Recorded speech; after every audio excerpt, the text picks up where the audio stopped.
Serial মানে পরকীয়ার level হবে high, এক একটা মানুষের দুটো বউ চাই। সিরিয়াল মানে কুটকাচালির আসর হবে ফুল, শাশুড়ি যদি তেতো হয় বৌমা টোকো কুল।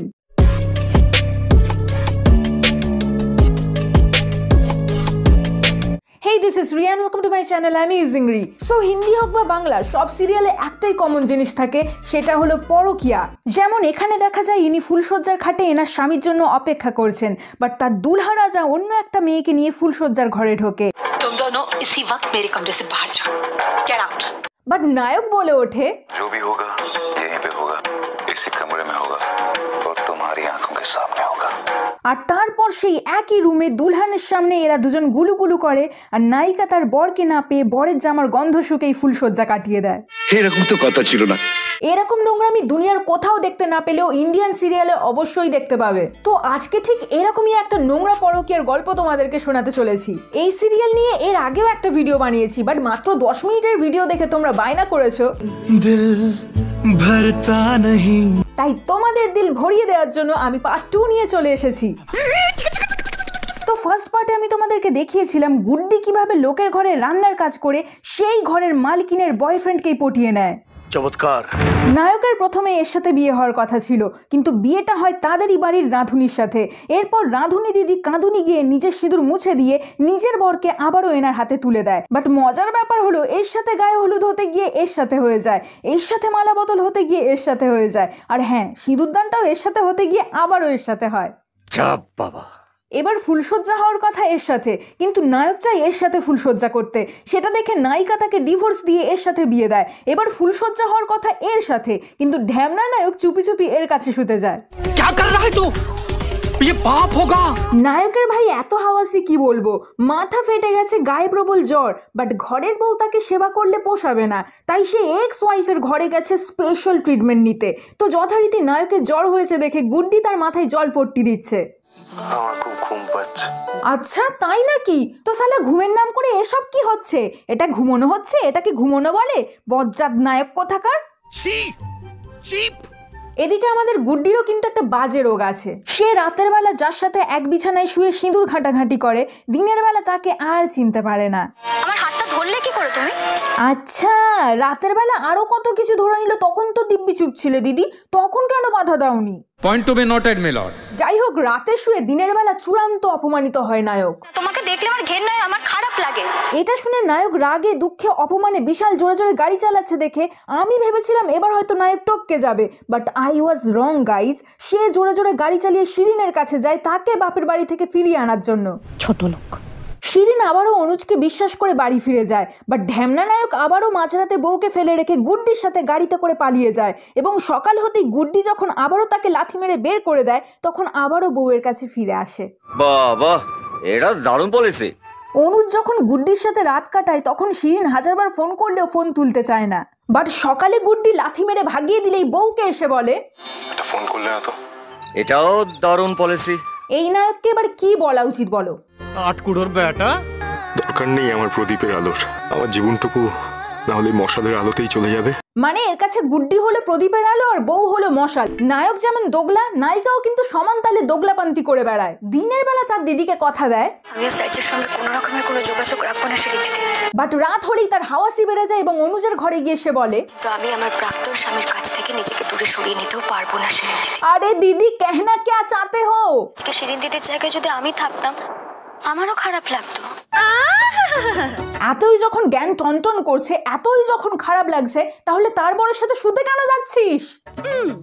আমি সব জায়গায় দেখেছি ভিলেন নায়ক নায়িকাকে ঘোল খাওয়ায়, বাট এক্ষেত্রে নায়ক নায়িকা ভিলেনকে ঘোল খাইয়ে দিচ্ছে, পুরো জিনা হারাম করে দিচ্ছে ভাই। আমার খারাপ লাগছে শিরিন দিদির জন্য।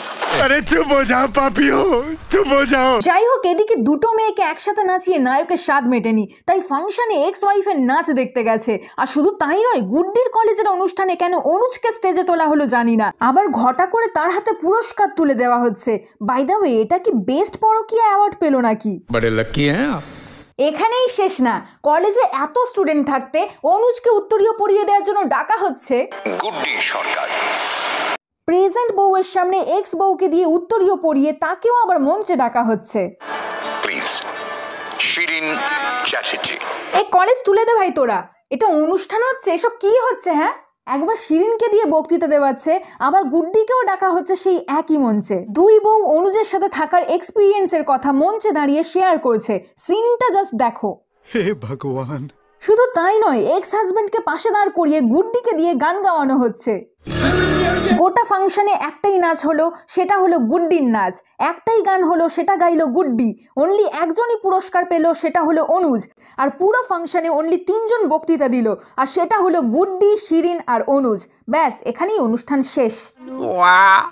আর হ্যাঁ, অনুষ্ঠান শেষ করার আগে আরেকটা গান হয়েছে অবশ্য, তবে সেটাও গেয়েছে গুড্ডি আর অনুজ। আর পারছি না আমি। এবার তোমাদের মনে প্রশ্ন জাগতেই পারে যে অনুজের কি কোনো কাজ নেই নাকি? আছে বই কি। নায়ক মাঝে মধ্যে ইউনিফর্ম পরে পুলিশ স্টেশনে যায় যখন দুই বউই তার মুখে লাথি মারে, বাট সেখানে গিয়েও দুই অফিসার চুরি ডাকাতি বা ক্রিমিনাল ধরা নিয়ে কোনো রকম আলোচনা করে না। তার বস তাকে মিটিংয়ে ডেকে জিজ্ঞেস করছে, তার মানে প্যাচআপ করার চেষ্টা করছো? আরে ভাই তোর কি, তুই চোর ডাকাত ধরার অর্ডার দে। গুড্ডি কেমন আছে? এই লোকের বউ কেমন আছে সেটা জেনে তুই কি করবি বে? পুলিশ হয়েছিস, পুলিশের কাজ কর না বে।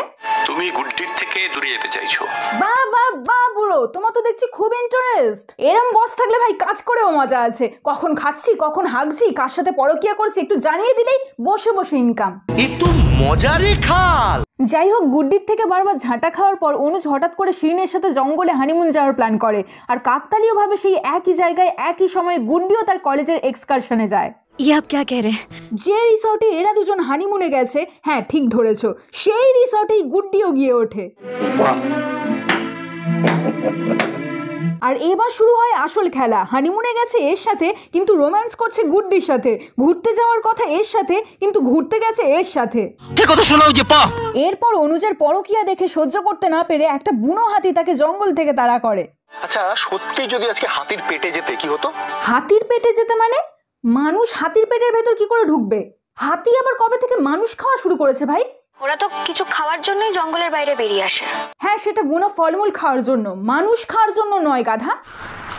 क्या समझाओ इन लोगों को। এরপর দেখতে দেখতে শিরিনের বার্থডে চলে আসে। বিশাল আয়োজন করা হয়েছে, কেক কাটা হচ্ছে, সব ঠিক আছে। বাট অবাক করা কাণ্ড হলো, এনার বার্থডেতে এনার সতীন স্টেজে উঠে স্যাড সং গাইছে। একবার জাস্ট ইমাজিন করো, তোমার বার্থডে আর তুমি খুব এনজয় করছো আর হাসি খুশি আছো, বাট হঠাৎ করে তোমার বয়ফ্রেন্ডের এক্স স্টেজে উঠে তোমারই বিএফ এর সাথে ডুয়েট গাইছে, আর সেটা দেখে জন্মদিনের খাবারের মুখে উঠবে তোমার? বাট শিরিন কি ধাতু দিয়ে তৈরি আমি জানি না, এর পরেও সে তার বরের হাত দিয়ে খাবার খাচ্ছে, আবার এক বিছানায় শুচ্ছেও। কিয়া ভিলেন বানেগা রে তু। দূর বাবা। এরপর দেখা যায় জঙ্গিরা আমাদের নায়ক বাবাজিকে কিডন্যাপ করেছে। বাট একটা কথা বুঝলাম না, নায়ক জঙ্গিদের কোন পাকা ধানে মই দিল ভাই? সে তো তার দুই বউ নিয়ে বিজি থাকে অলওয়েজ। যাই হোক, নায়ককে রেস্কিউ করার জন্য পুলিশ আসে, বাট গুড্ডি সেখানে কি করছে বুঝলাম না। কোনো রকম পুলিশ ট্রেনিং ছাড়া পুলিশের সাথে কাজ করছে, আবার কোনো লাইসেন্স ছাড়া, প্রশিক্ষণ ছাড়া আন্দাজে গুলি ছুড়ছে। ये सब देखने से पहले मैं अंधा क्यों नहीं हो गया। আপাতত আর কিছু দেখতে চাই না, তাই আজকের ভিডিও এই পর্যন্তই। আর ভিডিওটা ভালো লাগলে বেশি বেশি করে লাইক করো। দেখা হচ্ছে নেক্সট ভিডিওতে।